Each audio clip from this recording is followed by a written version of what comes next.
তো সেই জায়গাতে ও কেন মিথ্যা কথা বলল সেটাই কিন্তু আমি এখন পর্যন্ত বুঝতে পারছি না। হ্যাঁ, আমি একটা আইডিয়া করেছি যে সেই পার্লারে হয়তো ফুকলা ছিল পার্লারে, ঠিকই লেখে ওরা। তো হ্যাঁ, আজকে ভিডিওতে ফাইনালি ওই বলে দিয়েছে। ফাইনালি বলতে কি, ও আর কোথায় যাবে সেই কথাটা তো আর বলেনি। কোথায় যাবে খালি বলেছে কোথায় মানে যাচ্ছি কয়েকদিনের জন্য আমরা ঘুরতে।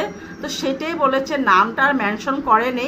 নামটা মেনশন করার কি মানে কোনো প্রয়োজনই নেই, কারণ ওর মা তো বলে দিয়েছে কালকের ভিডিওতে যে আমরা গোয়া যাচ্ছি, সেই জন্য কেনাকাটা করতে আমরা যাচ্ছি আর কি। সেটা ও থাম্বনেলে লিখে দিয়েছিল ওর মা।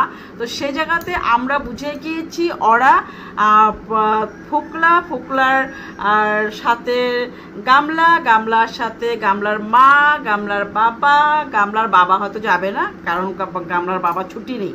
হ্যাঁ, কারণ গামলার বাবা ছুটি নেই। বৌদি দাদা যাচ্ছে একদম ঘুরতে। সেটাই বলল যে গামলা যে আমরা ঘুরতে যাব কয়েকদিনের জন্য। তো সেই জন্য পার্লারে যাচ্ছি চুল হেয়ার কাট করতে, সুন্দর করে হেয়ার কাট করতে। তো সেই সুন্দর করে হেয়ার কাট করেছে, ভালো লাগছে।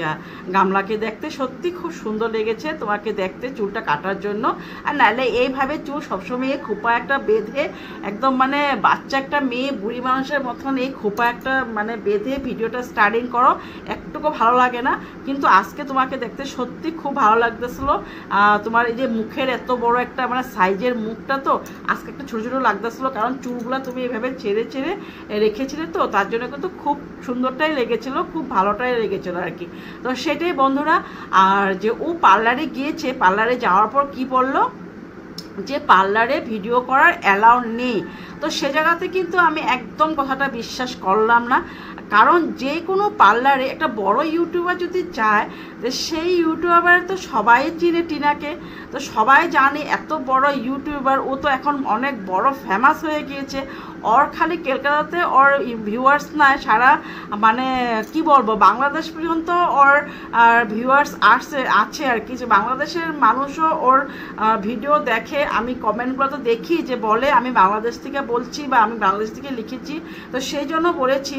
তো সেই জায়গাতে কিন্তু এত বড় একটা ইউটিউবার যদি পার্লারে গিয়েছে, তো সেই জায়গাতে যদি পার্লারে বলে না এখানে ভিডিও করাটা মানে মানা আর কি, ভিডিও করতে দেবে না, তো সেই জায়গাটা কিন্তু আমি একটুকু বিশ্বাস করি না। কারণ সব পার্লারই চায় যে ইউটিউবার আসুক, বড় ইউটিউবার, যেটা আমরা কয়েকটা আছে ছোটো ছোটো ইউটিউবার, যেরকম আমরা আর কি এখন পর্যন্ত ফেমাস হতে পারছি না। 1 বছর হয়ে গিয়েছে আমি ইউটিউব চ্যানেল খুলেছি, তো সেই জায়গাতে আমার মানে চলছে আর কি, চলছে ধীরে ধীরে চলছে। তো কখন কি হবে জানি না, কোন দিন আমার ভাগ্যতে খুলবে জানি না। তো সেই জায়গাতে তো টিনা তো এত বড় একটা ইউটিউবার, যদি সে পার্লারে গিয়েছে, সেই পার্লার তো জানে যদি আমার এই পার্লারে ও যদি ভিডিও করে, তো আমার পার্লারটা অনেক ফেমাস হয়ে যাবে, আমার পার্লারে সবাই আসবে চুল কাটতে, যেহেতু টিনার ভিডিওতে সবাই দেখবে। তো সেই জায়গাতে ও কেন মিথ্যা কথা বলল সেটাই কিন্তু আমি এখন পর্যন্ত বুঝতে পারছি না। হ্যাঁ, আমি একটা আইডিয়া করেছি যে সেই পার্লারে হয়তো ফুকলা ছিল পার্লারে, যে এইভাবে কাটিং করো দেখানোর জন্য ফুকলা ছিল, যে সেই কারণেই ও ভিডিও করেনি। তো সেইটাই একদম মানে আমি একদম সেইটাই বুঝে গিয়েছি। তোমরা হয়তো বুঝো কি না জানি না, তোমরা কিন্তু কথাটা ভালো করে ভেবে দেখবে। কারণ কি এত বড় একটা ইউটিউবার যদি পার্লারে যায়, সেই পার্লারে যদি ফেমাস করানো হয়, কারণ এখন তো অনেক জায়গায় যেরকম সুরাত গিয়েছিল মন্দিরা কাপুরের মানে অ্যাডভার্টাইজিং দেখানোর জন্য, বা এরকম এখন অনেক হচ্ছে যে বড় বড় ইউটিউবারকে ডেকে নিয়ে আসে। তো সেমন অনেকে দেখেছি পার্লারে গিয়ে পার্লার মানে আরও মানে সবাইকে জানানোর জন্য যে এখানে পার্লার আছে, পার্লারের নাম সেইটা, এই পার্লারে ভালো করে চুল কাটে, এভাবে ওদেরকে নিয়ে আসে। তো সেই জায়গাতে টিনা যদি সেই পার্লারে যায়, তো সেই পার্লারটা আরও কত চলবে। তো তোমরা বুঝতে পারছো বন্ধুরা। তো সেই পাল্লাটা তার মধ্যে চলে আসছে কয়েকদিন পরে পূজা, দুর্গা পূজা। তো সে জায়গায় অক্টোবরে দুর্গা পূজা, সে জায়গাতে যদি ওর ইউটিউবের থেকে ও যদি বলে দেয় যে এখানে চুল কাটো, তাহলে কিন্তু খুব সুন্দর করে চুল কাটে। তো সেই জায়গাতে ও কেন বললো না, সেই জন্য বলছি ও পার্লারে ছিল আমাদের ফুকলা। তো সেটাই, চলো নেক্সট কথাতে আবারও চলে আসছি। তো নেক্সট কথাতে চলে আসছি সেটাই যে ও যে কালকে মার্কেট করতে গিয়েছিল, কালকে যখন মার্কেট করতে মানে গিয়েছে আর কি, তো বলল যে পুজোর চলে এসেছি, পুজোর কেনাকাটা করতে যাচ্ছি। বা যে জায়গাতে যে টোটোতে উঠে এত শ্যাবলামি কেন করো তুমি, এত শ্যাবলামি কেন করো, একদম ভালো লাগে না। একটা ভালো ফ্যামিলি ঘরে মেয়ে নাকি ভালো ফ্যামিলি ঘরে বউ তুমি এইভাবে তুমি সারা টোটোতে পটর পটর পটর পটর পটর পটর পটর পটর করতে করতে করতে করতেই তুমি যেতে থাকো, এত কথা বলো তুমি, একদম ভালো লাগে না। শ্যাবলামি তোমার একদম ভালো লাগে না। কিন্তু আগে যখন তুমি সন্দীপদের বাড়িতে ছিলে সত্যি, তখন কিন্তু তোমার কথাবার্তার একটা মার্জিন ছিল, খুব সুন্দর করে কথাবার্তা বলতে, এত কথা বলতে না।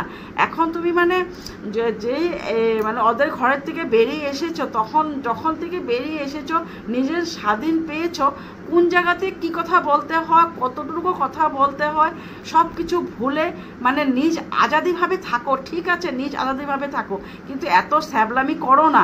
আর যে জায়গাতে যখন যাচ্ছে সবাই লোকনাথ বাবার জল নিয়ে যাচ্ছে আর কি মন্দিরে, সে জায়গাতে তোমরা হেসে যাচ্ছ। দেখো বৃষ্টিতে চলে যাচ্ছে, বৃষ্টিতে ভিজে চলে যাচ্ছে, হ্যাঁ হ্যাঁ হ্যাঁ হ্যাঁ সবাই মিলে হাসাহাসি করছো কেন? সেই জায়গাতে লোকনাথ বাবাকে জল নেওয়ার জন্য মাথায় জল ঢালার জন্য সবাই পাল্লা নিয়ে যে যাচ্ছে, সেই জায়গাতে সবাই নমস্কার করার জায়গা, সেই জায়গাতে সবাই প্রণাম করার জায়গা, যে ওরা ভগবানের জন্য জল লোকনাথ বাবার মাথায় ঢালার জন্য জল আনতে গিয়েছে। আর তুমি সেই জায়গাতে হ্যাঁ হ্যাঁ হ্যাঁ করে, তুমি কি তোমার মা তোমার বৌদি সবাই হ্যাঁ হ্যাঁ করে হেসে যাচ্ছ।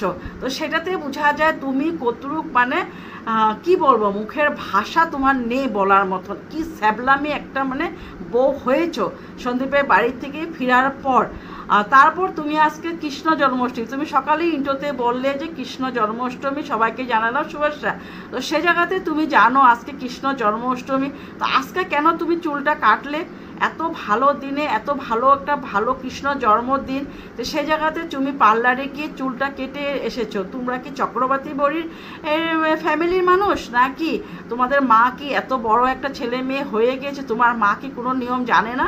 এই তোমরা ইসের দিন তোমার কি কয় আজকে কৃষ্ণ জন্মাষ্টমী, তুমি চুল কেটে এসেছো। তো যাই হোক, সেখানে তো ছাড়লামই। তার মধ্যে তোমাদের ঘরে কি কোনো পূজা টুজা হয় না নাকি? খালি তোমাদের ঘরে যে খাওয়া আরও ধোসা, এই কথাটাই হয় নাকি? কি খাবো, কি খাচ্ছি, কিটোকে দেখো কোথায় থেকে কিটো চলে এসেছে, কি করেছে না করেছে, সেগুলোই আলোচনা হয়। কেন সবাই কৃষ্ণ জন্মাষ্টমী পূজা করে, কিছু একটা না কিছু তালের বড়া করে বা কিছু একটা বড়া করে, সেগুলো দেখানো হচ্ছে প্রত্যেক ইউটিউব চ্যানেলে। আর তোমরা গিয়ে সেদিনকে খাচ্ছ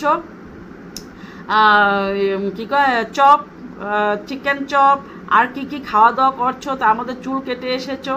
তো সেটাই তোমরা সন্দীপের বাড়ি থাকাকালীন তোমার কি অবস্থা ছিল, কি সুন্দর তোমার ব্যবহার ছিল। তুমি নিজের ভিডিওটা কয়েকদিন দেখো খুলে তুমি কীভাবে নিজেকে চেঞ্জ করে নিয়েছো, কি একটা বাজে জায়গায় চলে গিয়েছো, বাজে কথাবার্তা চলে গিয়েছো। তোমাকে নিয়ে তো সবাই যা ট্রোল করে, সে কোনো খারাপ ট্রোল করে না। যারা ভিউজরা যেভাবে তোমাকে লিখে যায়, কোনো খারাপ কিছু লেখা হয় না, ঠিকই লেখে ওরা। আমাদের ভিউয়ার্সরাও এত বোকা না, তোমার যে এত নোংরামি মুখের কথাবার্তা এভাবে ছেড়ে দেবে। সবাই তোমার আর নোংরামি কথাগুলো সবাই কিন্তু ফ্লো করে, একবার খালি আমি করি না, সবাই করে। তো সেটাই বন্ধুরা, আজকের জন্য ভিডিওটা এখানে এন্ড করলাম। তোমাদের যদি ভালো লাগে প্লিজ আমাকে কমেন্ট করে জানাবে তোমাদের মতামতের সাথে আমার মতামত মিলেছে কি না। তো আজকের জন্য ভিডিওটা এখানে এন্ড করলাম। কালকে আবার নতুন দিনে নতুন একটা ভিডিও নিয়ে চলে আসবো। সবাই ভালো থাকো, সুস্থ থাকো, বাই বাই।